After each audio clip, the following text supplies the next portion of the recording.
Price lord. ನಮ್ಮ ಕರ್ತನಾದ ಯೇಸು ಕ್ರಿಸ್ತನ ನಾಮದಲ್ಲಿ ಶಾಲೋಮ್.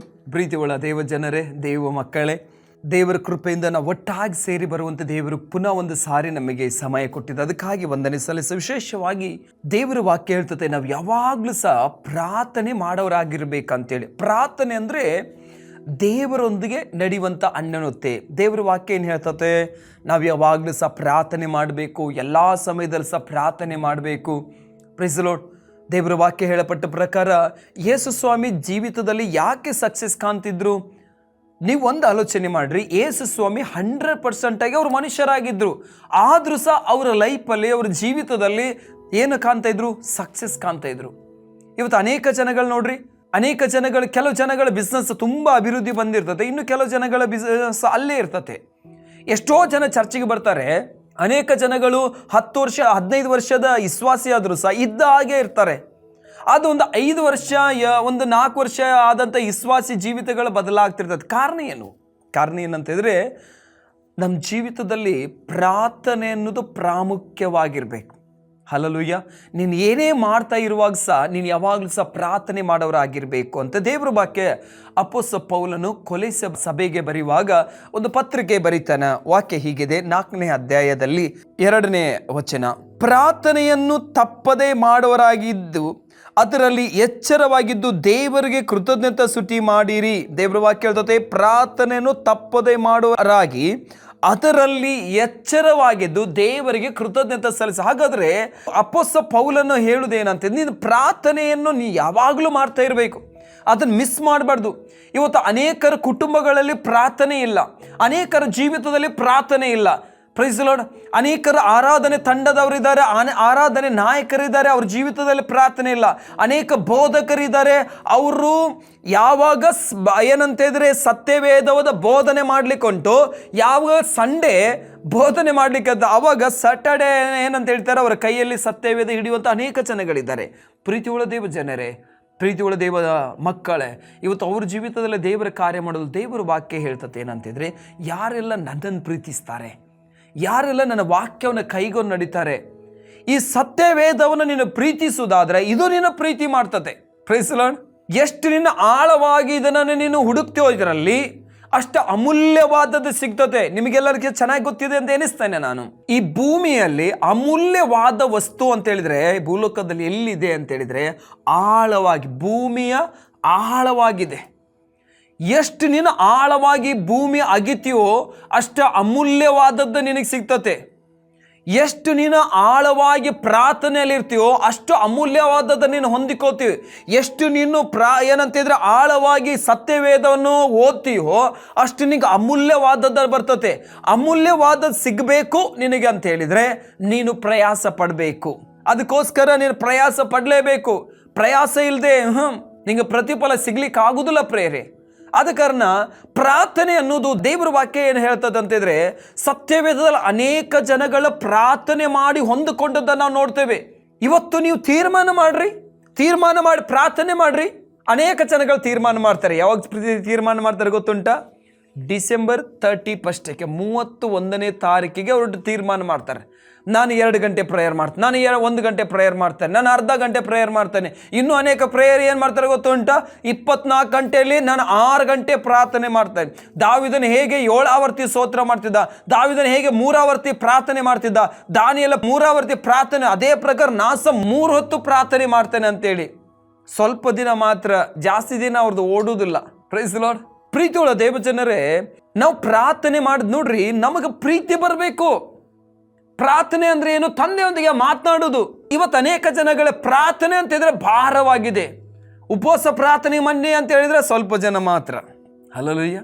ಅದೇ ಮನರಂಜನೆ ಕಾರ್ಯಕ್ರಮಕ್ಕೆ ನೋಡುವಾಗ ಅಯ್ಯೋ ಎಷ್ಟು ಬೇಕಷ್ಟು ಜನ, ಸೀಟೇ ಸಿಗುವುದಿಲ್ಲ. ಪ್ರೀತಿಯುಳ್ಳ ದೇವಜನರೇ, ಇವತ್ತು ಪ್ರಾರ್ಥನೆ ಅನ್ನೋದು ಅನೇಕ ಜನಗಳಿಗೆ ಭಾರವಾಗಿದೆ. ಆದರೆ ನಮಗೆ ಗೊತ್ತಿರಬೇಕು ಅದರ ರಹಸ್ಯ ಏನು ಅಂಥೇಳಿ. ಯೇಸು ಸ್ವಾಮಿ ಮುಂಜಾನೆ ಎದ್ದು ಪ್ರಾರ್ಥನೆ ಮಾಡ್ಲಿಕ್ಕೆ ನಮಗೆ ಕಲಿಸಿದ್ದಾರೆ. ಯೇಸು ಸ್ವಾಮಿ ಇನ್ನೂ ಮಬ್ಬಿರುವಾಗನೇ ಪ್ರಾರ್ಥನೆ ಮಾಡ್ಲಿಕ್ಕೆ ಹೋಗ್ತಾ ಇದ್ರು. ರಾತ್ರಿ ಎಲ್ಲ ದೇವರ ಪಾದದ ಬಳಿ ಕಳೀತಿದ್ರು. ಸತ್ಯವೇದ ದೇವರ ವಾಕ್ಯ ನೋಡ್ತೇವೆ ಏನಂತ ಹೇಳಿದ್ರೆ, ಈ 80 ವರ್ಷದ ಅಜ್ಜ ಆದಂಥ ಮೋಶೆ ಆತನು 20 ಲಕ್ಷ ಜನರ ಗಟ್ಟಲೆ ಹೇಗೆ ನಡೆಸಿದ ಅಂತ ಹೇಳಿದ ಸೀಕ್ರೆಟ್ ಏನಂತ ಹೇಳಿದ್ರೆ ಆತನ 40 ಡೇಸ್ ದೇವರ ಸನ್ನಿಧಾನದಲ್ಲಿ ಪ್ರಾರ್ಥನೆಯಲ್ಲಿ ಕಳೆದ. Praise the Lord. ಅನೇಕ ಸೀಕ್ರೆಟ್ ಅನೇಕ ಜನಗಳು ಹೇಳ್ತಾರೆ, ಏನಿರ್ಬೋದು? ಏನವರು 80 ವರ್ಷ ಆದಾಗ ನಮಗೊಂದು ಮಗು ಸಹ ನಮಗೇನು ಮಾಡ್ತದೆ, ಹಿಂದೆ ತಿರುಗಿ ಮಾತಾಡ್ತದೆ ಅಜ್ಜನಿಗೆ ಅಲ್ವಾ. ಈಗ 80 ವರ್ಷ ಆದ್ರೂ ಸಹ 20 ಲಕ್ಷ ಜನರನ್ನು ಆತನು ನಡೆಸ್ತಾ ಇದ್ದಾನಂತ ಹೇಳಿದ್ರೆ ಕಾರಣ ಏನಂತ ಹೇಳಿದ್ರೆ ಮೋಸೆ 40 ದಿನಗಳ ಕಾಲ ಆತ ದೇವರ ಪಾದದಲ್ಲಿ ಕುಳಿತಿದ್ದ. ಅದಕ್ಕಾಗಿ ಅವನ ಜೀವಿತಗಳ ಬದಲಾಯಿತು. Praise the Lord. Yesu Swami success ಹೊಂದಿಕೊಂಡಿದ್ದೆ ಹಾಗೆ ಅವ್ರೇನಂತಿದ್ರೆ ದೇವರ ಪಾದದ ಬಳಿ ಕೂತಾ ಇದ್ರು, ದೇವರ ಸನ್ನಿಧಾನದಲ್ಲಿ ಪ್ರಾರ್ಥಿಸ್ತಾ ಇದ್ರು ಯಾವಾಗಲೂ ಸಹ. Praise the Lord. ನಮಗೆ ಸತ್ಯವೇದದಲ್ಲಿ ಹೇಳ್ತತೆ, ಹನ್ನಳು ಜೀವಿತದಲ್ಲಿ ನೋಡುವಾಗ ಹನ್ನಳಿಗೆ ಗೊತ್ತಾಯಿತು, ಏನು ನನ್ನಿಂದ ಏನೂ ಆಗುವುದಿಲ್ಲ, ಇನ್ನು ಗಂಡನೊಟ್ಟಿಗೆ ಜಗಳ ಮಾಡಿ ತುಂಬ ವೇಸ್ಟ್. ಹಲ್ಲೆಲೂಯಾ. ನಿಮಗೆ ಕಾರ್ಯ ಆಗಬೇಕು, ನಿಮ್ಮ ಜೀವಿತದಲ್ಲಿ ನೀವು ಸಕ್ಸಸ್ ಆಗಬೇಕು ಅಂತ ದೇವರ ಪಾದದಲ್ಲಿ ಕೂತ್ಕೊಳ್ರಿ. ಸುಮ್ಮನೆ ನಿಮ್ಮ ಗಂಡನ ಮೇಲೆ ದಬ್ಬಾಳಿಕೆ ಮಾಡಿ, ಅವ್ರ ಮೇಲೆ ದಬ್ಬಾಳಿಕೆ ಮಾಡಿ, ಇವ್ರ ಮೇಲೆ ದಬ್ಬಾಳಿಕೆ ಏನು ನಡೆಯೋದಿಲ್ಲ ಬ್ರದರ್. ನೀವು ಫಸ್ಟ್ ದೇವರ ಪಾದದಲ್ಲಿ ಕೂತ್ಕೊಳ್ಬೇಕು. ನಿನ್ನ ಜೀವಿತವನ್ನು ದೇವರೇ ಮಾರ್ಪಡಿಸ್ತಾರೆ, ನಿನ್ನ ಜೀವಿತ ದೇವರೇ ಅಭಿವೃದ್ಧಿ ಪಡಿಸ್ತಾರೆ. ಅನೇಕ ಜನಗಳಿಗೇನೋ ನಮಗೆ ಚಾನ್ಸ್ ಸಿಗ್ತಾ ಇಲ್ಲ, ನಮಗೆ ಯಾರು ಹೆಲ್ಪ್ ಮಾಡ್ತಾ ಇರಲ್ಲ, ನಮಗೆ ಯಾರು ಪುಷ್ ಮಾಡ್ತಾ ಇಲ್ಲ. Praise the Lord. ನೀ ದೇವರ ಪಾದದಲ್ಲಿ ಕೂತ್ಕೊಳ್ಳುವಾಗ ದೇವರ ಕಣ್ಗಳು ನಿನ್ನ ಮೇಲೆ ಬರೋದಾದರೆ ಹಲ್ಲೆಲೂಯಾ, ನೀನು ಎಲ್ಲಿರ್ತೀಯೋ ಅಲ್ಲಿಂದನೇ ಅಭಿವೃದ್ಧಿ ಹೊಂದಿ. Praise the Lord. ಎಲ್ಲೇ ನೀನು ಬಿಸಾಡಿದ್ರೆ ಸಹ ನೀನು ಅಲ್ಲಿಂದನೇ ಅಭಿವೃದ್ಧಿ ಹೊಂದಿ. ಹಲ್ಲೆಲೂಯಾ. ಅದಕ್ಕೆ ದೇವರ ವಾಕ್ಯ ಹೇಳ್ತತೆ, ಸಣ್ಣವನಿಂದ ನಾನೇನು ಮಾಡ್ತಾನೆ, ದೊಡ್ಡ ಕುಲವಾಗುವಂತೆ ಮಾಡ್ತಾನೆ. ಚಿಕ್ಕವನಿಂದ. ಸತ್ಯವೇದದಲ್ಲಿ ನಾವು ನೋಡ್ತೇವೆ ಪ್ರಿಯರೇ, ಅಪೊಸ್ತಲರು ಎಲ್ಲರೂ ಸೇರಿ ಏನು ಮಾಡ್ತಾ ಇರ್ತಾರೆ, ಪ್ರಾರ್ಥನೆ ಮಾಡ್ತಾ ಇರ್ತಾರೆ. ಆ ಪ್ರಾರ್ಥನೆ ಮಾಡುವಾಗ ದೇವರ ಆತ್ಮನು ಅವರೊಂದಿಗೆ ಮಾತನಾಡಿದು, ಬಾರ್ನಬನ್ನು ಮತ್ತೆ ಪೌಲನು ನಾನು ಕರೆದಂಥ ಒಂದು ಉದ್ದೇಶ ಇದೆ ಅಂತೇಳಿ. ಯಾವಾಗ? ಪ್ರಾರ್ಥನೆ ಮಾಡುವಾಗ. ಪ್ರಾರ್ಥನೆ ಮಾಡೋ ದೇವರ ಆತ್ಮನೇ ಕಾರ್ಯ ಮಾಡಿದ್ರು. ಅಪೊಸ್ತಲರ ಕೃತ್ಯ 2ನೇ ಅಧ್ಯಾಯದಲ್ಲಿ ನಾವು ನೋಡ್ತೇವೆ, ಅವರು ಪ್ರಾರ್ಥನೆ ಮಾಡ್ತಾ ಇರುವಂಥ ಟೈಮ್ದಲ್ಲಿ ಪವಿತ್ರ ಆತ್ಮನು ಬಲವಾಗಿ ಇಳಿದು ಬಂದದ್ದನ್ನು ನೋಡ್ತೇವೆ. ಹಲ್ಲೆಲೂಯಾ. ಹಾಗಾದರೆ ನಮ್ಮ ಜೀವಿತ ಇವತ್ತು ಯಾಕೆ ಪ್ರಾರ್ಥನೆ? ಈ ಪ್ರಾರ್ಥನೆಯಲ್ಲಿ ಸಮಯ ಕಳೀರಿ. Praise the Lord. ಪ್ರಾರ್ಥನೆಯಲ್ಲಿ ಟೈಮ್ ಇಡ್ರಿ. ನಿನ್ನ ಕೆಲಸ ಬ್ಯುಸಿ ಇರ್ಬೋದು. ಇವತ್ತು ಅನೇಕ ಜನಗಳು ಬ್ಯುಸಿ, ಯಾಕಂದ್ರೆ ಅವರಿಗೆ ದೇವರ ಆಲಯಕ್ಕೆ ಕೊಡಲಿಕ್ಕೆ ಟೈಮ್ ಇಲ್ಲ, ದೇವರ ಪಾದದಲ್ಲಿ ಕಳೀಲಿಕ್ಕೆ ಅವ್ರಿಗೆ ಟೈಮ್ ಇಲ್ಲ.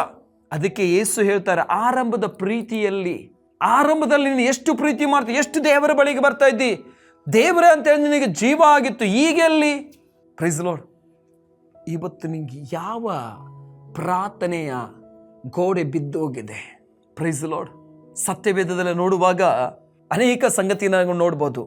1 ವರ್ಷಗಳ ಬರೆದ ಪುಸ್ತಕ 17ನೇ ಅಧ್ಯಾಯದಲ್ಲಿ ನೋಡುವಾಗ ಅಲ್ಲಿ ಎಲಿಯನ್ ಬಂದು ಅಹಾಬನ್ನು ಎಚ್ಚರಿಸ್ತಾ ಇದ್ದಾನೆ. ಆ ಟೈಮ್ದಲ್ಲಿ ಪ್ರಾರ್ಥನೆ ಬಿದ್ದು ಹೋಗಿಬಿಟ್ಟಿದೆ, ಯಜ್ಞ ಹೋಗಿ ವೇದಿಕೆ ಕೆಡವಿ ಹಾಕಿಬಿಟ್ಟಿದ್ದಾರೆ, ಪ್ರಾರ್ಥನೆನೇ ಇಲ್ಲ.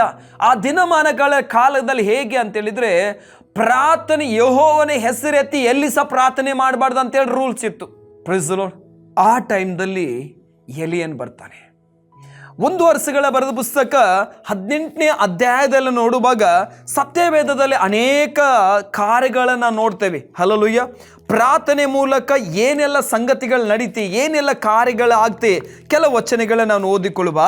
1 ಅರಸುಗಳ ಬರೆದ ಪುಸ್ತಕ ಅದರದ 18ನೇ ಅಧ್ಯಾಯದಲ್ಲಿ ಕೆಲವು ವಚನಗಳನ್ನು ನಾವು ಓದ್ತೇವೆ. ದೇವರ ವಾಕ್ಯ ಹೇಳ್ತದೆ 36ನೇ ವಚನದಲ್ಲಿ, ಸಂಧ್ಯಾ ನೈವೇದ್ಯದ ಹೊತ್ತಿಗೆ ಪ್ರವಾದಿಯಾದ ಎಲಿಯನು ವೇದಿ ಹತ್ತಿರ ಬಂದು, ಅಬ್ರಾಮ್, ಇಸಾಕ್, ಇಸ್ರಾಯೇಲರ ದೇವರೇ ಯೆಹೋವನೇ, ನೀನೊಬ್ಬನೇ ಇಸ್ರಾಯೇಲರ ದೇವರಾಗಿರ್ತಿ ಎಂಬುದನ್ನು, ನಾನು ನಿನ್ನ ಸೇವಕನಾಗಿರುತ್ತೆ ಎಂಬುದನ್ನು, ಇದನ್ನೆಲ್ಲ ನಿನ್ನ ಅಪ್ಪನೆ ಮೇರೆಗೆ ಮಾಡಿದ್ದೇನೆಂಬುದನ್ನು ಇವತ್ತು ತೋರಿಸಿಕೊಡು. ಕಿವಿಗೊಡು ಯೆಹೋವನೇ, ಕಿವಿಗೊಡು ಯೆಹೋವನೇ, ನೀನು ಒಬ್ಬನೇ ದೇವರು, ಈ ಜನರ ಮನಸ್ಸನ್ನು ನಿನ್ನ ಕಡೆಗೆ ತಿರುಗಿಸಿಕೊಳ್ಳುವವನ ಆಗಿರುತ್ತಿ ಎಂಬುದನ್ನು ಇಲ್ಲಿ ತಿಳಿಯಪಡಿಸು ಎಂದು ಪ್ರಾರ್ಥಿಸಿದನು. ಏನಂತೆ? ದೇವರು ನೀನು ಒಬ್ಬನೇ ದೇವರಾಗಿದ್ದೆ. ಎಲಿಯನು ಏನು ಮಾಡ್ತಾ ಇದ್ದಾನೆ ಅಂತ ಹೇಳಿದ್ರೆ, ಆ ದೇಶದಲ್ಲಿ ಆ ಕಾಲದಲ್ಲಿ ಪ್ರಾರ್ಥನೆ ಎಂಬ ಗೋಡೆ, ಪ್ರಾರ್ಥನೆ ಎಂಬ ಯಜ್ಞವೇದಿ ಬಿದ್ದೋಗಿಬಿಟ್ಟಿತ್ತು. ಅಲ್ಲಿ ಎಲ್ಲರೂ ಸಹ ಬಳಲ್ತಾ ಇದ್ರು. ಯಾಕೆ? ಬರಗಾಲ. 3.5 ವರ್ಷಗಳ ಕಾಲ ಬರಗಾಲ, ಊಟ ಮಾಡ್ಲಿಕ್ಕೆ ಊಟ ಇಲ್ಲ, ಹಂಬಲಿಸ್ತಾ ಇದ್ರು. ಯಾವಾಗ ಎಲಿಯನು ಪ್ರಾರ್ಥನೆ ಎಂಬ ಯಜ್ಞವೇದಿ ಕಟ್ಟಿದೋ ಅವ್ರ ಜೀವಿತದಲ್ಲಿ ನೋಡ್ತೇವೆ, ಆ ದೇಶದಲ್ಲಿ ದೇವರು ದೊಡ್ಡ ಮಳೆಯನ್ನು ಕಳಿಸಿಕೊಡ್ತಾನೆ. ಆ ದೇಶದಲ್ಲಿ ದೊಡ್ಡ ಮಳೆ ಬಂದ ನಿಮಿತ್ತವಾಗಿ ಎಲ್ಲ ಸಹ ಅಭಿವೃದ್ಧಿ ಹೊಂದಲಿಕ್ಕಾಯಿತು. Price the lord. ಯಾವಾಗ ದೇವರ ವಾಕ್ಯ ಹೇಳ್ತತೆ, ಯಾವಾಗ ಯಜ್ಞ ವೇದಿ ಮೇಲೆ ಪರಲೋಕದಿಂದ ಬೆಂಕಿ ಬಂದು ಸುರಿತೋ, ಅಲ್ಲಿ ದೇವರ ವಾಕ್ಯದ ಅಲ್ಲಿರುವಂಥ ಜನರೆಲ್ಲರೂ ಯೆಹೋವನ ದೇವರು, ಯೆಹೋವನ ದೇವರು, ಎಲಿಯನ ದೇವರ ದೇವರು ಅಂತ ಹೇಳಿ ಹೊಗಳಿಕೆ ಆರಂಭ ಮಾಡ್ತಾರೆ. ಏರಿಯನು ಕರ್ಮೇಲ್ ಬೆಟ್ಟದ ಮೇಲೆ ಹೋಗಿ ಪ್ರಾರ್ಥಿಸುವಾಗ ಬರಗಾಲ ಇದ್ರೂ ಸಹ ದೇವರ ಮಳೆಯನ್ನು ಕಳಿಸಿಕೊಟ್ರು. ಇವತ್ತು ನಿಮ್ಮ ಜೀವಿತ ಯಾವ ಪ್ರಾರ್ಥನೆ ಗೋಡೆ ನಿನ್ನ ಜೀವಿತದಲ್ಲಿ ಬಿದ್ದು ಹೋಗ್ಬಿಟ್ಟಿದೆ, ಯಾವ ಪ್ರಾರ್ಥನೆ ಯಜ್ಞ ವೇದಿ ನಿನ್ನ ಜೀವಿತದಲ್ಲಿ ಬಿದ್ದು ಹೋಗ್ಬಿಟ್ಟಿದೆ, ಯಾಕೆ ನಿನ್ನ ಜೀವಿತದಲ್ಲಿ ಹೀಗಾಗ್ತಾ ಇದೆ? ಒಂದ್ಸರಿ ಆಲೋಚನೆ ಮಾಡಿದ್ದೀರಾ? ನೀವು ಕೆಲಸಕ್ಕಾಗಿ ತವಕ ಪಡ್ತಾ ಇದ್ದೀರಿ, ಕುಟುಂಬಕ್ಕಾಗಿ ತವಕ ಪಡ್ತಾ ಇದ್ದೀರಿ, ಇವರೊಟ್ಟಿಗೆ ಮಾತನಾಡ್ಲಿಕ್ಕಾಗಿ ನೀವು ಬ್ಯುಸಿ ಆಗಿದ್ದೀರಿ, ಆ ವಿಷಯ ಈ ವಿಷಯ, ಅದರ ಸಾಲ್ವ್ ಎಲ್ಲಿ ಮಾಡಬೇಕು? ದೇವರ ಪಾದದಲ್ಲಿ. ನಿನ್ನ ಜೀವಿತದಲ್ಲಿ ಪ್ರಾಬ್ಲಮ್ ಬಂದಿದೆ ಅಂತ ಹೇಳಿದರೆ ನೀನು ಇವರೊಟ್ಟಿಗೆ ಹೋಗಿ ಸಾಲ ಮಾಡ್ಲಿಕ್ಕೆ ಹೋಗ್ಬೇಕಂತಿಲ್ಲ, ಅದನ್ನು ಸರಿಪಡಿಸ್ಬೇಕಂತದ್ದು ಇವ್ರ ಹತ್ರ ಹೋಗ್ಬೇಕಂತಿಲ್ಲ. ದೇವರ ಪಾದದ ಬಳಿ ಬಾ. Praise the Lord. ನೀ ಸಾಲದಲ್ಲಿ ಬಳಲ್ತಾ ಇದೀಯಾ, ನೀವು ರೋಗದಲ್ಲಿದೆಯಾ, ಡಾಕ್ಟ್ರು ಆ ಡಾಕ್ಟ್ರು ಹಾಗೆ ಹೇಳಿದ್ರು, ಡಾಕ್ಟ್ರು ಈ ಡಾಕ್ಟ್ರು ಹೀಗೆ ಹೇಳಿ, ದೇವರ ಪಾದದಲ್ಲಿ ಕುತ್ಕೊಡ್ರಿ, ದೇವರು ನಿನ್ನ ಗುಣ ಮಾಡ್ತಾರೆ. ಸಾಲ ಏನೇ ಇರ್ಬೋದು, ನೀವು ಎಷ್ಟೇ ಇರ್ಬೋದು, ದೇವರ ಹತ್ರ ಕ್ಷಮಾಪಣೆ ಕೇಳಿ. ದೇವರನ್ನ ತಪ್ಪು ಮಾಡಿದ್ದೇನೆ, ಸಾಲ ಮಾಡಿ ನಂಗೆ ಕ್ಷಮಿಸು, ನಿನ್ನ ಕೃಪೆ ನನಗೆ ಕೊಡು. ನೀನು ಮಾಡುವಂಥ ಕೆಲಸವನ್ನು ದೇವರು ಆಶೀರ್ವದಿಸ್ತಾನೆ, ನೀನು ಮಾಡುವಂಥ ಬಿಸ್ನೆಸ್, ನೀನು ಮಾಡುವಂಥ ವ್ಯಾಪಾರವನ್ನು ದೇವರು ಆಶೀರ್ವದಿಸ್ತಾರೆ. ನೀನು ಸಾಲ ಎಲ್ಲ ತೀರುವಾಗೆ ದೇವರು ಮಾಡ್ತಾರೆ. ದೇವ್ರ ವಾಕ್ಯ ಹೇಳ್ತದೆ, ನೀನು ಅನೇಕ ಜನಗಳಿಗೆ ಸಾಲ ಕೊಡ್ತಿ, ಸಾಲಗಾರರಾಗೋದಿಲ್ಲ ಅಂತೇಳಿ. ಪ್ರೀತಿಯುಳ್ಳ ದೇವ ಜನರೇ, ಹಾಗಾದ್ರೆ ನಾವು ಬರಬೇಕಾದದ್ದು ಎಲ್ಲಿ? ಯೋಹಾನ ಬರೆದ ಸುವಾರ್ತೆ 15ನೇ ಅಧ್ಯಾಯ 5ನೇ ವಚನ ದೇವರ ವಾಕ್ಯ ಹೇಳ್ತದೆ, ನೀವು ನನ್ನನ್ನು ಬಿಟ್ಟು ಏನು ಮಾಡ್ಲಿಕ್ಕಾಗ್ತದೆ? ಪ್ರಾರ್ಥನೆ ಬಿಟ್ಟು ನಾವು ಏನು ಮಾಡ್ಲಿಕ್ಕಾಗ್ತದೆ? Price the lord. ಸತ್ಯವೇದದಲ್ಲ ನೋಡ್ತೇವೆ, ದಾವೀದನು ತಪ್ಪು ಮಾಡ್ತಾ ಇರುವಾಗ, ತಪ್ಪು ಮಾಡಿದಂಥ ಸಂಗತಿಯನ್ನು ಪ್ರವಾದಿ ನಾತಾಯೆಲ್ಲ ಬಂದ ಪ್ರವಾದಿ ಆತನ ಹೆಚ್ಚಿಸುವಾಗ ದಾವೀದನು ದೇವರ ಪಾದದಲ್ಲಿ, ಮನುಷ್ಯರ ಬಳಿಗೆ ಹೋಗಲಿಲ್ಲ. ಅಯ್ಯೋ ನನ್ನ ಪರಿಸ್ಥಿತಿ ಏನು, ನಾನು ಮಾಡಿದಂಥ ಸಂಗತಿಗೆ ಹೊರಗೆ ಬಂದ್ಬಿಡ್ತದಲ್ಲ, ಸ್ಪ್ರೆಡ್ ಆಗಿಬಿಡ್ತದಲ್ಲ ಅಂಥೇಳಿ ಮನುಷ್ಯರ ಪಾದವನ್ನು ಹಿಡಿಲಿಕ್ಕೆ ಹೋಗಲಿಲ್ಲ. ದಾವೀದನು ಕೀರ್ತನೆ ಬರೆದ ಪುಸ್ತಕ 51ನೇ ಅಧ್ಯಾಯದಲ್ಲಿ ದೇವರ ಪಾದವನ್ನು ಹಿಡಿದುಕೊಳ್ತಾನೆ, ದೇವರ ಪಾದದ ಬಳಿಗೆ ಬರ್ತಾನೆ, ಹಂಬಲಿಸ್ತಾನೆ, ಅಳ್ತಾನೆ, ಗೋಳಾಡ್ತಾನೆ. ನಾನು ಮಾಡಿದ ತಪ್ಪು, ನಾನು ಮಾಡಿದ ದ್ರೋಹ. ದೇವರ ವಾಕ್ಯ ಹೇಳ್ತದೆ, ಪುನಃ ಆತನ ಪಾಪವನ್ನು ಕ್ಷಮಿಸಿ ದೇವರ ಆತನ ಸಿಂಹಾಸನವನ್ನು ಸ್ಥಿರಪಡಿಸ್ತಾನೆ. ಇವತ್ತು ನಮ್ಮ ಜೀವಿತದಲ್ಲಿ ಎಲ್ಲಿ ಏನಾದರೂ ಸಂಗತಿ ಆದರೆ ನಾವು ಮನುಷ್ಯರನ್ನ ಆಗ್ಲಿಕ್ಕೆ ಹೋಗ್ತೇವೆ ಅಲ್ವಾ, ಆದುಕೊಳ್ಳಿಕ್ಕೆ. ಅದ ಕಾರಣ ದೇವ ಜನರೇ, ದೇವರು ವಾಕ್ಯ ಹೇಳ್ತದೆ, ಬಿದ್ದೋದಂಥ ಯಜ್ಞ ವೇದಿಯನ್ನು ಎಲಿಯನ್ನು ಕಟ್ಟಿದ. ಇವತ್ತು ಬಿದ್ದೋದಂಥ ನಿನ್ನ ಪ್ರಾರ್ಥನೆ ಜೀವಿತ ಕಟ್ಟಲ್ಪಡಬೇಕು. ಬಿದ್ದೋದಂಥ ನಿನ್ನ ವಾಕ್ಯ ಜ್ಞಾನಿಸಕ್ಕೆ ಅದು ಕಟ್ಟಲ್ಪಡಬೇಕು. ಬಿದ್ದೋದಂಥ ದೇವರೊಟ್ಟಿಗೆ ಇರುವಂಥ ಅನ್ಯನತೆ ಅದು ಕಟ್ಟಲ್ಪಡಬೇಕು. ಆವಾಗ ನಿನ್ನ ಜೀವಿತಗಳು ಬೆಳಕಾಗ್ತದೆ, ಆವಾಗ ನೀನು ಇನ್ನೊಬ್ಬರಿಗೆ ನೀನು ಆಶೀರ್ವಾದವಾಗಿರ್ತಿ. ಸತ್ಯವೇದದಲ್ಲಿ ಹನ್ನಳೆ ಗೊತ್ತಾಯಿತು, ನಾನು ದೇವರ ಬಿಟ್ಟು ಬೇರೆ ಏನೂ ಇಲ್ಲ ನನಗೆ ಆಧಾರ. ಹಲ್ಲೆಲೂಯಾ. ತನ್ನ ಸೌತಿ ಹನ್ನಳಾದ ಸೌತಿ ಏನು ಮಾಡ್ತಿದ್ದ, ಚುಚ್ಚಿ ಮಾತಾಡ್ತಿದ್ದ ಪೆನಿಯಳು, ನಿಂಗೆ ಬಂಜಿ, ನೀನು ದೇವರಿಂದ ಶಪಿಸಲ್ಪಟ್ಟವಳು ನೀನು ಅಂತೇಳಿ. ಮನೆ ಒಳಗೆ ನೋಡಿದರೆ ಸಮಾಧಾನ ಇಲ್ಲ, ಮನೆ ಹೊರಗೆ ಹೋಗಿ ನೋಡಿದರೆ ಜನರೆಲ್ಲ ಏನೇನು ಬಂಜಿ ಆಗಿಬಿಟ್ಟಿದ್ದಿ, ಏನೇನೇನು ಬಂಜಿ ಆಗಿಬಿಟ್ಟಿ ಅನ್ನುವಂಥ ಶಬ್ದ ಅವಳು ಕೇಳ್ತಾ ಇರ್ಬೋದು. ಇದೆಲ್ಲವನ್ನು ತೆಗೆದುಕೊಂಡು ಬಂದು ಹೋಗಿ ಅವರೊಟ್ಟಿಗೆ ಜಗಳ ಮಾಡಲಿಲ್ಲ. ಅವಳು ನೇರವಾಗಿ ಬಂದು ದೇವರ ಪಾದದಲ್ಲಿ ಕೂತ್ಕೋತ, ದೇವರೇ ನನ್ನ ಗಂಡನಿಂದ ಸಾಧ್ಯ ಇಲ್ಲ ಸ್ವಾಮಿ, ಇದು ನನ್ನಿಂದ ಸಾಧ್ಯ ಇಲ್ಲ ಸ್ವಾಮಿ, ಆದರೆ ನಾನು ನಿನ್ನ ಪಾದದ ಬಳಿಗೆ ಬಂದಿದ್ದೆ, ನಿನ್ನಿಂದ ಸಾಧ್ಯ ಅಂತ ಹೇಳಿ ದೇವರ ಸನ್ನಿಧಾನ ಬಂದು ಪ್ರಾರ್ಥನೆ ಮಾಡ್ದು. ದೇವರ ವಾಕ್ಯ ಹೇಳ್ತತೆ, ಯಾವಾಗ ಹಣ್ಣಳು ಪ್ರಾರ್ಥನೆ ಮಾಡ್ತಾಳೋ ಅವಳ ಮುಖದಲ್ಲಿ ಕಣ್ಣೀರು ಮತ್ತೆ ಅವಳಿಗೆ ಕಾಣಲಿಲ್ಲ. ದೇವರ ಅವಳ ಕಣ್ಣೀರು ಅವಳ ಜೀವಿತದಲ್ಲಿಂದ ಒರೆಸಿಬಿಟ್ರು. ದೇವರ ಅವಳ ಅದ್ಭುತ ಮಾಡಿದ್ರು. ಅದೇ ದೇವರು ತಾನೇ ನಿನ್ನ ನನ್ನ ಬಳಿಗೆ, ಹಲ್ಲೆಲೂಯ, ನಿನ್ನ ಹುಡುಕಿ ಬಂದು ತಾಯಿಯ ಗರ್ಭದಲ್ಲಿ ನನ್ನ ಆರಿಸಿಕೊಂಡು ಹೆಸರಿಟ್ಟು ಕರೆದಂಥ ದೇವರು. ಇವತ್ತು ನಾವು ಬಂದಿರೋದು ದೇವರ ಬಳಿಗೆ ತಾನೇ. ಅದೇ ದೇವರು ಯೇಸು ಕ್ರಿಸ್ತನ ಆ ದೇವರು ಬದಲಾಗಲಿಲ್ಲ ಪ್ರೇರೆ. ಇವತ್ತು ನಿನ್ನ ಪ್ರಾರ್ಥನೆಗಾಗಿ ಹಲ್ಲೆಲೂಯ ಪಟ್ಟಣ ವೇಟ್ ಮಾಡ್ತಿದೆ. ನೀನು ಪ್ರಾರ್ಥನೆ ಮಾಡಲಿಕ್ಕಾಗಿ ದೇವರು ನನ್ನ ನೇಮಿಸಿದ್ದಾರೆ.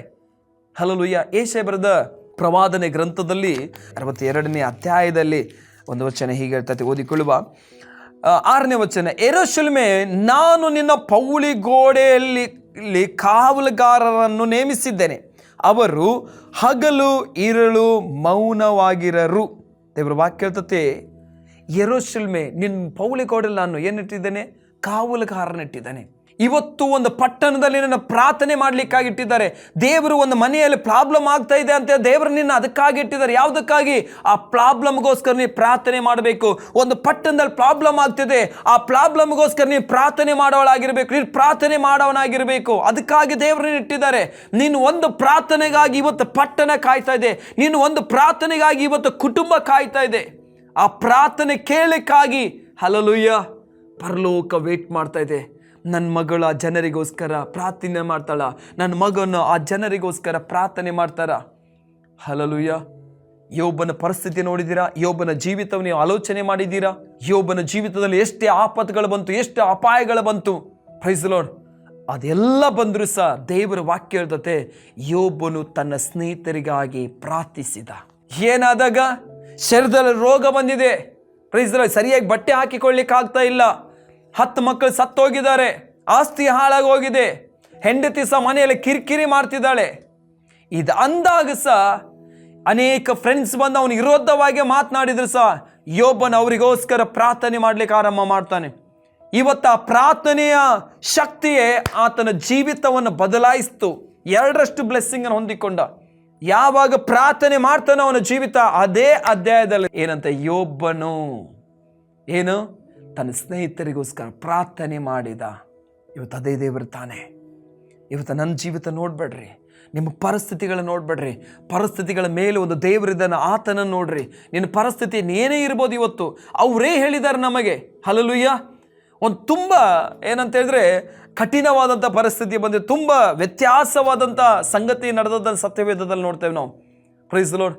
ಯೇಸು ಸ್ವಾಮಿ ಯಾವಾಗಲೂ ಸಹ ಪ್ರಾರ್ಥನೆ ಮಾಡುವಂಥ ಏನಂತ ಈ ಲೋಕದಲ್ಲಿ ನಮಗೆ ಕಲಿಸಿಕೊಟ್ಟು ಹೋದರು. ಪ್ರಾರ್ಥನೆ ಯಾವಾಗಲೂ ಅವರು ಪ್ರಾರ್ಥನೆ ಮಾಡ್ತಾಯಿದ್ರು. ಒಂದು ದಿವಸ ಬರುವಾಗ 3 ದಿನ ಆಗಿದೆ, ಜನರು ಬಂದು ಹಸುವಾಗಿದೆ. ಶಿಷ್ಯರು ಹೇಳ್ತಾರೆ, ಅವನು ಕಳಿಸ್ಬಿಡಪ್ಪ, 3 ದಿವಸ ಆಗಿದೆ ಬಂದು, ಅವ್ರಿಗೆ ಊಟ ಏನಾದ್ರು ರೆಡಿ ಮಾಡ್ಕೊಳ್ಳಿ, ಅವ್ರ ಮನೆಗೆ ಹೋಗಿ ಅಂತ. ಯೇಸು ಸ್ವಾಮಿ ನೀವೇ ಊಟ ಕೊಡ್ರಿ ಅಂತೇಳಿ. ನಮ್ಮ ಹತ್ರ ಏನುಂಟು ಅಂತ ಹೇಳಿದರು. ಅದಕ್ಕೆ ಅವ್ರು ಹೇಳಿದರು, ಯೇಸು ಸ್ವಾಮಿ ನಿಮ್ಮ ಹತ್ರ ಏನಿದೆ ಅಂತ ಹೇಳುವಾಗ ಅವ್ರು ಹೇಳಿದರು, ನಮ್ಮ ಹತ್ರ 2 ಮೀನು 5 ರೊಟ್ಟಿ ಇದ್ದಲ್ಲಿ. ಯೇಸು ಸ್ವಾಮಿ ಅದನ್ನು ತೆಗೆದುಕೊಂಡು ದೇವರ ಸಂದಲ್ಲಿ ಪ್ರಾರ್ಥನೆ ಮಾಡಿದ್ರು. ದೇವ್ರ ಸ್ತೋತ್ರ ಮಾಡಿ ಪ್ರಾರ್ಥನೆ ಮಾಡಿದರು. Praise the Lord. ನಾನು ಹೇಳ್ತೇನೆ, ನೀನು ಏನೇ ಕೆಲಸ ಮಾಡುವಾಗ ಪ್ರಾರ್ಥನೆ ಮಾಡಿ ಆರಂಭ ಮಾಡ. ನೀನು ಯಾವುದೇ ಜಾಬ್ ಮಾಡ್ತಾ ಇರ್ಬೋದು, ಯಾವುದೋ ಬಿಸ್ನೆಸ್ ಮಾಡ್ತಾ ಇರ್ಬೋದು, ಯಾವುದೇ ವ್ಯಾಪಾರ ಮಾಡ್ತಾ ಇರ್ಬೋದು, ನೀನು ಎಲ್ಲೋ ಪ್ರಯಾಣ ಮಾಡ್ತಾ ಇರ್ಬೋದು, ನೀನು ಪ್ರಾರ್ಥನೆ ಮಾಡಿ ನೀನು ಆರಂಭ ಮಾಡೋದಾದರೆ ನಿನ್ನ ಜೊತೆಯಲ್ಲಿ ಯಾರಿರ್ತಾರೆ? ದೇವರಿರ್ತಾರೆ. ದೇವರೇ ನಿನ್ನ ಕರಗಳಿಗೆ ಒಪ್ಪಿಸ್ಕೊಡ್ತಾನೆ. ನೀವು ಆಳಿಕೆ ಮಾಡ್ರಪ್ಪ, ನನ್ನ ಕುಟುಂಬ ನಿನ್ನ ಕರಗಳಿಗೆ ಒಪ್ಪಿಸಿ. ಪ್ರತಿದಿನ ನಿನ್ನ ಕುಟುಂಬಕ್ಕೋಸ್ಕರ ಪ್ರಾರ್ಥನೆ, ಪ್ರತಿದಿನ ನಿನ್ನ ಪಟ್ಟಣಕ್ಕೋಸ್ಕರ ಪ್ರಾರ್ಥನೆ ಮಾಡು, ಪ್ರತಿ ದಿನ ನಶಿಸೋಗ ಆತ್ಮಗಳಾಗಿ ಪ್ರಾರ್ಥನೆ ಮಾಡು. ದೇವರು 100% ಆಗಿ ದೇವರು ಏನು ಮಾಡ್ತಾರೆ? ಆ ಕುಟುಂಬ, ಆ ಜನರ ಜೀವಿತಗಳನ್ನು ಏನು ಮಾಡ್ತಾರೆ? ಬದಲಾಯಿಸ್ತಾರೆ. ಪ್ರಾರ್ಥನೆಯಲ್ಲಿ ಶಕ್ತಿ ಇದೆ. ಹಲ್ಲೆಲೂಯಾ. ಪ್ರಾರ್ಥನೆಯಲ್ಲಿ ಏನಿದೆ? ಶಕ್ತಿ ಇದೆ. ಪ್ರಾರ್ಥನೆಯಲ್ಲಿ ಬಿಡುಗಡೆ ಇದೆ. ಇವತ್ತು ಸತ್ಯವೇದದಲ್ಲಿ ಅನೇಕ ಸ್ಥಳಗಳಲ್ಲಿ ನಾವು ನೋಡ್ಬೋದು, ಅವರು ಪ್ರಾರ್ಥನೆ ಮಾಡುವಾಗ ಅವ್ರ ಜೀವಿತಗಳು ಹೇಗಾಯಿತು ಅಂತೇಳಿ. ಇವತ್ತಿನ ಪರಿಸ್ಥಿತಿ ಏನೇ ಬಂದಿರ್ಬೋದು, ಸತ್ಯವೇದದಲ್ಲಿ ನೋಡ್ತೇವೆ. ಯೋನನು ಬರೆದ ಪುಸ್ತಕದಲ್ಲಿ 3ನೇ ಅಧ್ಯಾಯದಲ್ಲಿ ಸತ್ಯವೇದ ಓದುವಾಗ ಯೋನನ ಹೋಗಿ ದೇವರು ಹೇಳಿದ್ರು, ನಿನೆವೆಯ ಪಟ್ಟಣ ತುಂಬ ಪಾಪ ಏನಾಗಿದೆ, ಪರಲೋಕಕ್ಕೆ ಏರಿ ಬಂದುಬಿಟ್ಟಿದೆ, ಯೋನನೇ ಹೋಗಿ ಎಚ್ಚರಿಸು ಅಂತ ಹೇಳುವಾಗ ಯೋನನ ಮಾತು, ಯೋನನ ಹೋಗಿ 40 ದಿನಗಳಾದ ಮೇಲೆ ಈ ಪಟ್ಟಣ ಕೆಡವಲ್ಪಡುವುದು ಅಂತೇಳಿ ಯೋನನು ಏನು ಮಾಡ್ತಾನೆ? ಸಾರ್ಲಿಕ್ಕೆ ಆರಂಭ ಮಾಡ್ತಾನೆ. ಈ ವಿಷಯನ ಕೇಳಿ ಅಲ್ಲಿರುವಂಥ ಎಲ್ಲ ಜನರು ಏನಾದ್ರು ಅಂತ ಹೇಳಿದರೆ, ತಮ್ಮ ಬಟ್ಟೆಗಳನ್ನು ತೆಗೆದುಕೊಂಡು ಗೋಣೆ ತಟ್ಟು ಹಾಕಿಕೊಂಡು, ಅವರು ಮಾತ್ರ ಅಲ್ಲ, ಅವರಲ್ಲಿರುವಂಥ ಪಶುಗಳನ್ನು ಸಹ ಅವರು ಏನು ಮಾಡಿದ್ರು? 3 ದಿವಸ ಉಪವಾಸ ಮಾಡಿಸಿದ್ರು. ಉಪವಾಸದ ಪ್ರಾರ್ಥನೆ. ಆ ಪ್ರಾರ್ಥನೆ ಪ್ರತಿಫಲ ಏನಾಯ್ತು ಗೊತ್ತುಂಟ? ದೇವರು ಕೇಡ್ ಮಾಡ್ಬೇಕು. ಅನೇಕ ಚರಿತ್ರೆಗಾರರು ಹೇಳ್ತಾರೆ, ದೇವರು ಕೇಡ್ ಮಾಡ್ಬೇಕಂದದ್ದು ಮನಮರಿಗೆ ಕೇಡ್ ಮಾಡಲಿಲ್ಲ. 120 ವರ್ಷದವರೆಗೆ ಅದಕ್ಕೆ ಯಾವ ಕೇಡ್ ಆಗಲಿಲ್ಲ ಅಂತೆ ಅನೇಕ ಚರಿತ್ರೆಗಾರರು ಹೇಳ್ತಾರೆ. ದೇವ ಜನರೇ, ದೇವ ಮಕ್ಕಳು, ಇವತ್ತು ಪ್ರಾರ್ಥನೆಯಲ್ಲಿ ನಮಗೆ ಶಕ್ತಿ ಇದೆ. ಎಸ್ತೇರ್ ಪುಸ್ತಕದಲ್ಲಿ ನೋಡೋದಾದ್ರೆ ಇಡೀ ಯಹೂದ್ಯ ಜನಾಂಗಗಳಿಗೆ ವಿರೋಧವಾಗಿ ಗೌರ್ಮೆಂಟಿಂದ ಒಂದು ಆರ್ಡರ್ ಹೊರಟಿದೆ. ಏನು ಆರ್ಡರು? ಯಹೂದಿ ಸಂತಾನವನ್ನೇ ನಾಶ ಮಾಡಬೇಕಂತೇಳಿ. ಆದರೆ ಎಸ್ತೇರ್ ಆಗಿರ್ಬೋದು, ಮೊರ್ದೆಕೈ ಆಗಿರ್ಬೋದು, ಅಲ್ಲಿ ಆ ಪಟ್ಟಣದಲ್ಲಿ ಇರುವಂಥ ಎಲ್ಲ ಯಹೂದ್ಯರು ಅವರು ಭಾರವುಳ್ಳವರಾಗಿ 3 days ಅವ್ರು ಏನು ಮಾಡ್ತಾರೆ? ಉಪವಾಸ ಮಾಡ್ತಾರೆ. ದೇವರೇ, ನೀ ನಮ್ಮ ಜೀವಿತದಲ್ಲಿ ಕಾರ್ಯ ಮಾಡ್ತೀಯ ಅಂತೇಳಿ. ಹಲ್ಲೆಲೂಯಾ. 3 days ಆದರೂ ಸಹ ಏನು ನಡೀಲಿಲ್ಲ. ಆದರೆ ಒಂದು ದಿನ ಬಂತು, ದೇವರ ಪಕ್ಕನೆ ಅವರ ಜೀವಿತದಲ್ಲಿ ಏನು ಮಾಡಿದ್ರು? ಮಾರ್ಪಡೆ ಹೊಂದಿದ್ರು. ಯಾರೆಲ್ಲ ವಿರೋಧವಾಗಿ ನಿಂತಿದ್ರು ಅವರನ್ನೇ ದೇವರೇನು ಮಾಡಿಬಿಟ್ರು, ನೆಲಸಮ ಮಾಡುವ ಹಾಗೆ ಮಾಡಿಬಿಟ್ರು. ಪ್ರೀತಿಯುಳ್ಳ ದೇವ ಜನರೇ, ಹಾಗಾದರೆ ಎಸ್ತೇರ ಪುಸ್ತಕದಲ್ಲಿ ಅದ್ಭುತ ಮಾಡಿದಂಥ ದೇವರೇ ನಮ್ಮ ದೇವರಾಗಿದ್ದಾರೆ.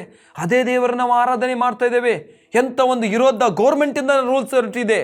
ಅರಸನಿಂದ ಅದು ಏನಂತ ಹೇಳಿದ್ರೆ, ಒಂದು ಆ ಪತ್ರದಲ್ಲಿ ಅವನ ಮುದ್ರೆ ಹೊರಟಿದಂತೆ ಹಾಕಿದಂತೆ ಮುಗೀತು. ಅದನ್ನು ಯಾರು ರದ್ದು ಮಾಡಲಿಕ್ಕಿಲ್ಲ. ನೀನು ನಾನು ಆರಾಧನೆ ಮಾಡುವಂಥ ದೇವರು. ಹಲ್ಲೆಲೂಯಾ, ಪ್ರೈಸ್ ದಿ ಲಾರ್ಡ್. ನಾನೊಂದು ವಿಷಯ ಹೇಳಿದೆ, ಸತ್ಯವೇದದಲ್ಲಿ ಅಪೊಸ್ತಲ ಕೃತ್ಯ 9ನೇ ಅಧ್ಯಾಯದಲ್ಲಿ ಪೌಲನಿಂದ ಮನುಷ್ಯ ಕ್ರೈಸ್ತರು ತುಂಬ ಹಿಂಸಿಸ್ತಾ ಇರ್ತಾನೆ. ಆ ಹಿಂಸೆಯ ಮಧ್ಯದಲ್ಲಿ ಸಹ ದೇವಜನರು ಪ್ರಾರ್ಥಿಸ್ತಾರೆ. ತುಂಬ ಜನರು ಹಿಂಸೆ ಮಾಡುವಾಗ 9ನೇ ಅಧ್ಯಾಯದಲ್ಲಿ ಬರುವಾಗ ದಮಸ್ಕಕ್ಕೆ ಬರ್ತಾನೆ. ಅಲ್ಲಿ ಬರುವಾಗ ಅವನಿಗೆ ದೇವರ ದರ್ಶನ ಆಗ್ತದೆ. ದೇವರ ದರ್ಶನ ಆದಾಗ ಅಲ್ಲೊಂದು ದೇವ ಸೇವಕನು ಪ್ರಾರ್ಥನೆ ಮಾಡ್ತಾ ಇರ್ತಾನೆ. ಹಲ್ಲೆಲೂಯಾ. ಅನನೀಯನೊಬ್ಬ ದೇವ ಸೇವಕರಲ್ಲಿ ಪ್ರಾರ್ಥನೆ ಮಾಡುವುದನ್ನು ನೋಡ್ತೇವೆ. ಅಂದರೆ ಇಂಥ ಪಟ್ಟಣಕ್ಕೆ ಬರ್ತಾ ಇದ್ದಾನೆ, ದೇವರೇ ನೀವೇ ಕಾಪಾಡಬೇಕು, ದೇವರ ನೀವೇ ಅವನೊಂದಿಗೆ ಮಾತನಾಡಬೇಕು ಅಂತೇಳಿ. ಪೌಲನು ಏನಂತ ಹೇಳಿದ್ರೆ ಅಧಿಕಾರ ಪತ್ರವನ್ನು ಹಿಡ್ಕೊಂಡ್ಬಂದಿದ್ದ. ಏನು ಆ ಮಾರ್ಗದಲ್ಲಿ, ಕ್ರೈಸ್ತ ಮಾರ್ಗದಲ್ಲಿ ಹಿಡಿಯುವ ಇದ್ದವರನ್ನು ಪ್ರತಿಯೊಬ್ಬರನ್ನು ಎಲ್ಲಿ ಎಳೆದುಕೊಂಡು ಸೆರೆಮನೆಗೆ ಬರುವುದು ಹಾಗೆ ಅಧಿಕಾರ ಪತ್ರವನ್ನು ಹಿಡಿದುಕೊಂಡು ಬಂದ. ಅಯ್ಯ, ನಾನೊಂದು ವಿಷಯ ಹೇಳ್ತಾನೆ, ಪ್ರಾರ್ಥನೆ ಮಾಡೋರ ಮುಂದೆ ಯಾವ ಅಧಿಕಾರಿ ಆಗಲಿ, ಯಾವ ಅಧಿಕಾರಿ ಪತ್ರ ಆಗಲಿ, ಅದು ಏನು ಫಲಿಸಲಿಕ್ಕೆ ಸಾಧ್ಯ ಇಲ್ಲ. ಎಸ್ತೇರ್ ಪುಸ್ತಕದಲ್ಲಿ ಅದೇ ಅಧಿಕಾರಿ ಪತ್ರವನ್ನು ಹೊರಡಿಸಿದ್ದ, ಆದರೆ ಅದು ರದ್ದಾಗುವುದನ್ನು ಪ್ರಾರ್ಥನೆ ಮೂಲಕ ನೋಡುತ್ತೇವೆ. ಅಪೊಸ್ತಲ ಪೌಲನು ಪತ್ರವನ್ನು ಹಿಡಿದುಕೊಂಡ್ಬಂದ, ಅಧಿಕಾರಿ ಪತ್ರವನ್ನು. ಆದರೆ ಅಲ್ಲಿ ಪ್ರಾರ್ಥನೆ ಮಾಡೋರಿದ್ರು. ಆ ಪ್ರಾರ್ಥನೆ ಮೂಲಕವಾಗಿ ಆ ಪತ್ರ ಅಲ್ಲಿ ರದ್ದಾಗೋದನ್ನು ನೋಡಿದ್ದೇವೆ. ಸತ್ಯವೇದದಲ್ಲಿ ದೇವರ ವಾಕ್ಯ ಹೇಳ್ತತೆ ಏನಂತಂದ್ರೆ, ಪೇತ್ರನ ಸೆರೆ ಒಳಗಿರ್ತಾನೆ. ಅದಕ್ಕಿಂತ ಮುಂಚೆವಾಗಿ ಯಾಕೊಬ್ಬನ ತಲೆಯನ್ನು ಕಟ್ ಮಾಡಿಬಿಟ್ಟಿದ್ದಾರೆ. ಇನ್ನೇ ನಾಳೆ ಬೆಳಗ್ಗೆ ಇವನ್ ತಲೆಯನ್ನು ಕಟ್ ಮಾಡಬೇಕು, ಕಾಯ್ತಾ ಇದ್ದಾರೆ. ರಾತ್ರಿ ಎಲ್ಲ ಸಭೆ ಪ್ರಾರ್ಥನೆ ಮಾಡ್ತಾ ಇತ್ತು. ದೇವರ ವಾಕ್ಯ ಹೇಳ್ತತೆ, ಅದೇ ರಾತ್ರಿಯಲ್ಲಿ ಈ ಭಕ್ತರೆಲ್ಲ ರಾತ್ರಿ ಒಂದು ಮನೆಯಲ್ಲಿ ಸೇರಿ ಪ್ರಾರ್ಥನೆ ಮಾಡುವಾಗ ದೇವರ ಆತ್ಮನು ಇಳಿದು ಬಂದು ಅವ್ರ ಜೀವಿತವನ್ನು ಬದಲಾಯಿಸೋದು, ಪೌಲನನ್ನು ಸೆರೆಯಿಂದ ಬಿಡಿಸಿಕೊಂಡು ಬಂದದ್ದನ್ನು ನೋಡ್ತಾನೆ. ಹಾಗಾದ್ರೆ ನಿನ್ನ ಜೀವಿತದಲ್ಲಿ ಪ್ರಾರ್ಥನೆ ಎಷ್ಟು ಪ್ರಾಮುಖ್ಯ ಅನ್ನೋದು ಸತ್ಯವೇದ ನಮಗೆ ತಿಳಿಸ್ತದೆ, ಸತ್ಯವೇದ ನಮಗೆ ಬೋಧನೆ ಮಾಡ್ತದೆ. ಪ್ರೀತಿಯುಳ್ಳ ದೇವ ಮಕ್ಕಳೇ, ದೇವ ಜನರೇ, ನೀನು ಪ್ರಾರ್ಥನೆ ಮಾಡೋಳಾಗಿದ್ರೆ ಎಲ್ಲವನ್ನು ನೀನು ಹೆದರಿಸಲಿಕ್ಕೆ, ಎಲ್ಲವನ್ನು ಏನಂದ್ರೆ ಹೆದರಿಸಿ ಮುಂದೆ ಹೋಗಲಿಕ್ಕೆ, ಎಲ್ಲವನ್ನು ಸಹಿಸಿಕೊಂಡು ಮುಂದೆ ಹೋಗಲಿಕ್ಕೆ ದೇವರ ನಿಂಗೆ ಕೃಪೆಯನ್ನು, ದೇವರು ನಿಂಗೆ ಬಲವನ್ನು ಕೊಡ್ತಾನೆ. ಆದ ಕಾರಣ ನೀವು ಯಾವಾಗಲೂ ಸಹ ಪ್ರಾರ್ಥನೆ ಮಾಡೋರಾಗಿರಿ. ಕರ್ತನು ನಿಮ್ಮ ಜೊತೆಯಲ್ಲಿ ಇರಲಿ. ಪ್ರಾರ್ಥಿಸುವ. ಪ್ರೀತಿಯುಳ್ಳ ಪರಲೋಕದ ತಂದೆ, ನಿಮಗೆ ಸ್ತೋತ್ರ. ದೇವರೇ ಸ್ವಾಮಿ, ಪ್ರಾರ್ಥನೆ ಮಾಡ್ತಾ ಇರುವಂಥ ಪ್ರತಿಯೊಂದು ನಿಮ್ಮ ದೇವ ಮಕ್ಕಳಿಗಾಗಿ ಪ್ರಾರ್ಥನೆ ಮಾಡ್ತಾ ಇದ್ದೀರಿ ಸ್ವಾಮಿ. ಕರ್ತನೆ, ತಮ್ಮ ಪರಿಸ್ಥಿತಿಗಳನ್ನು ನೋಡದೆ ಅದನ್ನು ಸೈಡಿಗಿಟ್ಟು ದೇವರೇ ಕರ್ತನೆ ನಿನ್ನ ಪಾದ ಬಳಿ ಕುತ್ಕೊಳ್ಳುವಂಥ ಮಕ್ಕಳಾಗಿ ಮಾರ್ಪಡಲಿ ರಾಜ. ದೇವರೇ ಸ್ವಾಮಿ, ಎಲ್ಲವನ್ನು ನಿಮ್ಮ ಕರಗಳಿಗೆ ಒಪ್ಪಿಸಿಕೊಟ್ಟವರಾಗಿ ಪ್ರಾರ್ಥನೆ ಮಾಡಲಿ. ಏನೇ ಆರಂಭ ಮಾಡುವುದಾದ್ರೂ ಪ್ರಾರ್ಥನೆ ಮೂಲಕನೇ ಆರಂಭ ಮಾಡೋರಾಗಲಿ ನಾವು ಪ್ರಾರ್ಥಿಸ್ತಾ ಇದ್ದೇವೆ ಸ್ವಾಮಿ. ಈ ವಾಕ್ಯ ಕೇಳ್ತಾ ಇರೋದು ಪ್ರತಿಯೊಬ್ಬರ ಜನರ ಜೀವಿತದಲ್ಲಿ ಅಪ್ಪ ನೀವು ಬಿಡುಗಡೆ ಕೊಡೋದಕ್ಕಾಗಿ ಸ್ತೋತ್ರ. ಇವ್ರ ಜೀವಿತದಲ್ಲಿ ಅದ್ಭುತ ಮಾಡೋದಕ್ಕಾಗಿ ಸ್ತೋತ್ರ. ನಾವು ನಂಬ್ತೇವೆ ರಾಜ. ಪ್ರತಿಯೊಬ್ಬರು ಪ್ರಾರ್ಥನೆ ಮಾಡಲಿಕ್ಕಾಗಿ ನೀನು ಅವರನ್ನು ಪವಿತ್ರಾತ್ಮನು ಪ್ರೇರೇಪಿಸುವುದಕ್ಕಾಗಿ ಸ್ತೋತ್ರ ಸ್ವಾಮಿ. ಪ್ರತಿಯೊಬ್ಬರನ್ನ ಆಶೀರ್ವದಿಸು, ಬಲಪಡಿಸು. ಯೇಸು ಕ್ರಿಸ್ತನ ನಾಮದಲ್ಲಿ ಬೇಡಿಕದ ಪ್ರೀತಿಯುಳ್ಳ ಪರಲೋಕ ತಂದೆ, amen amen. God bless you. ದೇವರನ್ನ ಎಲ್ಲರೂ ಆಶೀರ್ವದಿಸು. Praise the Lord. Praise the lord.